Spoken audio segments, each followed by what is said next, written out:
this is how we, because this is too big, I'm going to do. When you keep something on the altar, you shouldn't keep them empty like this, okay? If you have to put them on the altar, and if they are empty, you should always put them like this. Okay. So because it's not easy to clean them, usually what we do is clean them like this.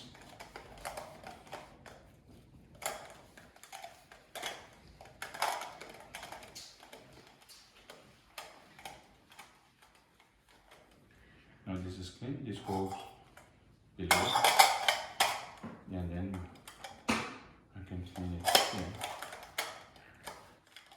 in this kind of rotation, by which you are cleaning actually inside and outside simultaneously. But this is too big, and my finger is Tibetan finger, not too big.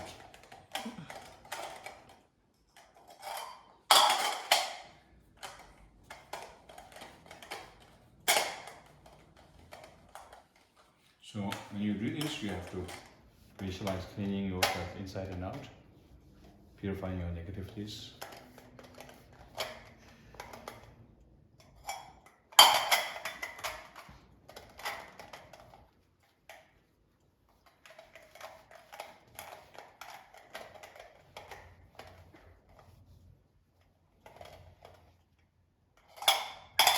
These 3 finish 4. 3 more left because it's a huge. So like this.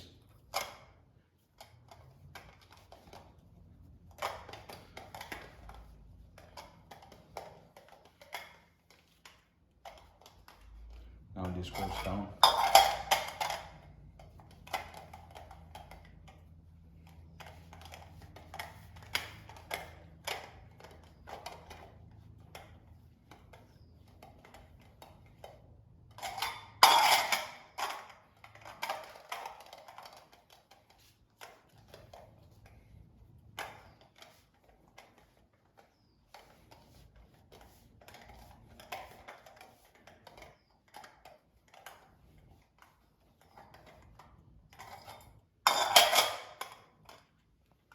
Okay.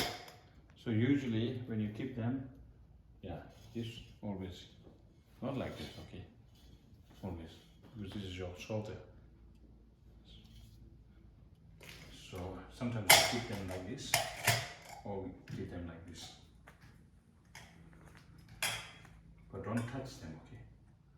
There should always be some reasonable space, not too long, not too big, sorry.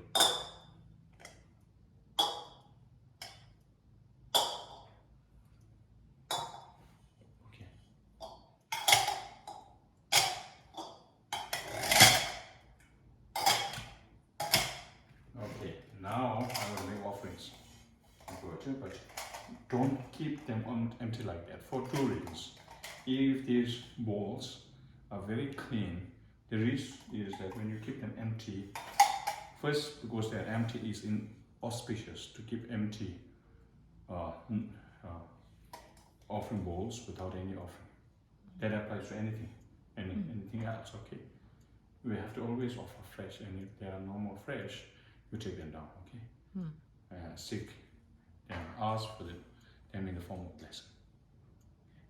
Now another thing is, because if they are clean and empty, we have some spirits that we don't see, who by just looking at something clean, get attracted to that place and the space within. And then their own, like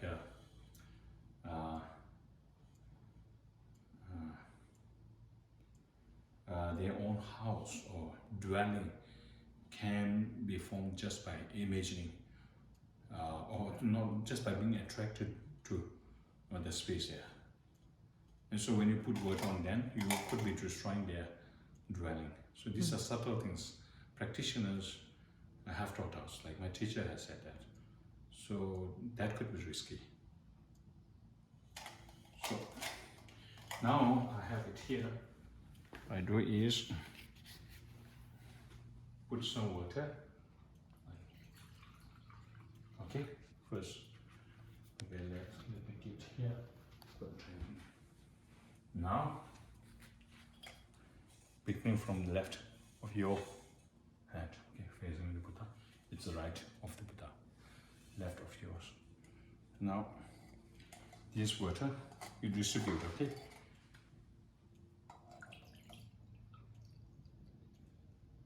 Some, okay? So that when you place, it's not empty.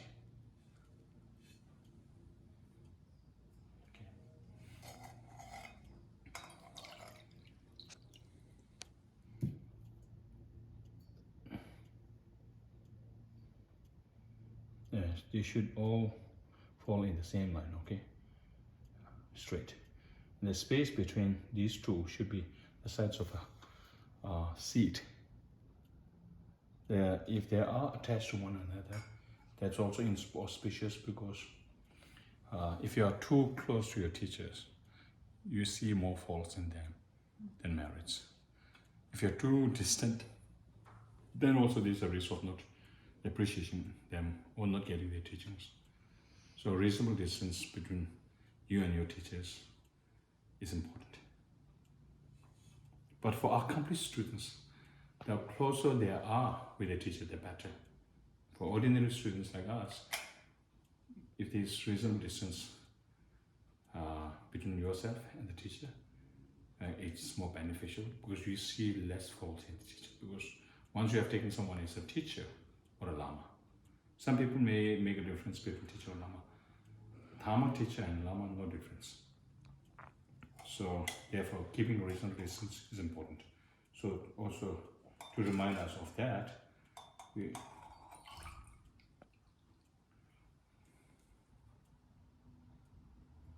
because even the Buddha is not our direct teacher. When we visualize Buddha Shakyamuni, we visualize him ideally, if you're a Tantric practitioner, as being of the same mind stream as your teacher. Even though this is not reality, this may not be the reality, this helps us to get the blessings of the Buddha or Buddhas through your teacher. All right?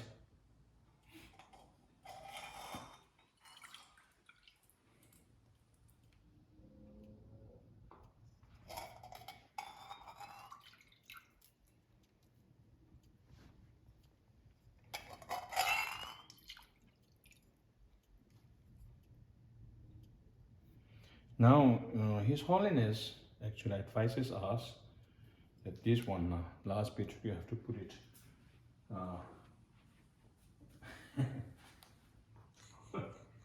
it's a fake.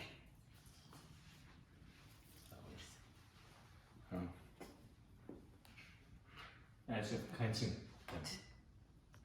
Okay. The space is not enough, so I have to now move this up.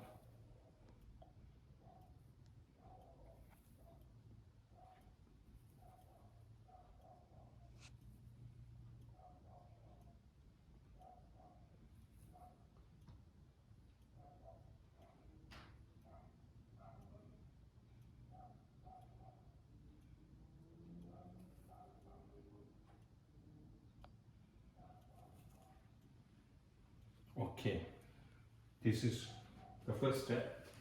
Second steps again, when offering, you shouldn't keep your feet like this, okay?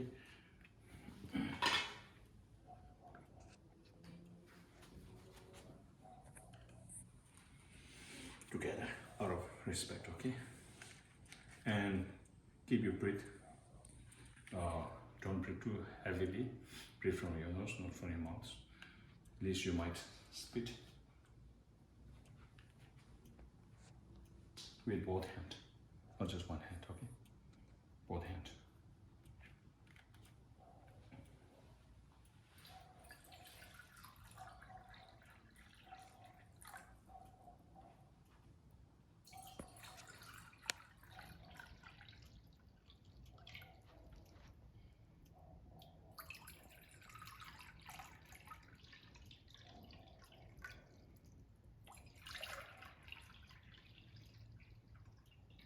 So you have to be very careful when you pour the water, offer the water. if the water comes out in spills, that's also very inauspicious, and this negative karma could have the consequences in the form of failing in your discipline. So you have to be very careful.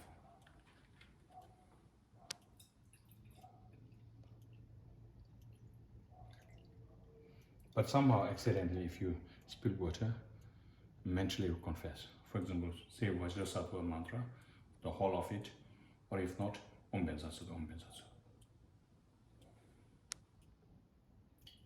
Om Bensatsu.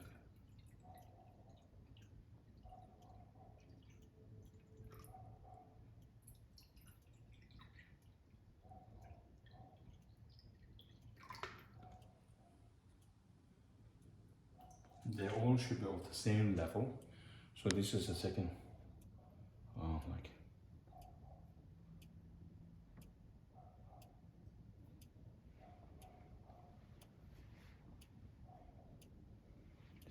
First phase, second phase, third.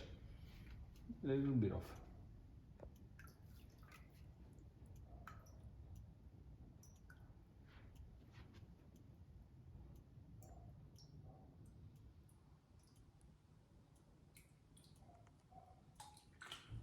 Now, after having made the offerings, then you should bless the offerings. Okay? So there are tantric ways of blessing it. There is a non-tantric sutra blessing it based on the practice of sutra. So now say Om Namo Bhagavate Benza Madhya. Om Namo Bhagavate Benza Madhya. Tadakata Arada Samasam. Tiadamas with Mahavis Mahavis Zabdi Mahavoni Mandabasa Taman Zawakama on Bichudana Benja Sohawan. Om Namo Bhagavate Benza Madhya. Tadakata Arada Samasam. Tiadamas with Mahavis Mahavis Mahabodhi Sabdi Mahabodhi Mandabasa Taman Zawakama on Bichudana Benja. Om Namo Bhagavate Benza Madhya. Tadakata Arada Samasam. Tiadamas with Mahavis Mahavis Mahabodhi Sabdi Mahabodhi Mandabasa Taman Zawakama on Bichudana Benja Soha. Then this stanza, this is Sanskrit mantra to bless the offerings. Then Kunjosung Bada Sanjita Judges of Lajing Shinata Sunyan Bozumana. Chicken number the same with the Shin and Yoji. So by the power of the three Jews, Kunjosung Bada, Sanjita Judges, by the power of the Buddhas and Bodhisattvas, blessings of the Buddhas and Bodhisattvas. Through the great power from the accomplishment of two kinds of marriage, two kinds of accumulations. So from the great prosperity attained as a result of perfecting the two kinds of accumulation of wisdom and accumulation of merit. So in other words, and due to the power of the suchness or the ultimate nature of reality, may these become inseparable from emptiness. May these offerings become inseparable from emptiness. Then you think of emptiness, nature of these offerings, physical offerings. And then mentally visualize multiplying all these. Mentally visualize all these offerings being multiplied boundlessly, filling the entirety of the space and your body, again manifesting into millions or trillions of parts, each body having again millions or trillions of manifestations, and all of them unanimously singing praises of the Buddhas, Bodhisattvas. And again, tongues of these individuals manifesting multiple tongues and offering till eternity. So that's how you can do a visualization. And the main inspiration is renunciation, being dissatisfied with the sufferings that we have, and aspiring for liberation for oneself.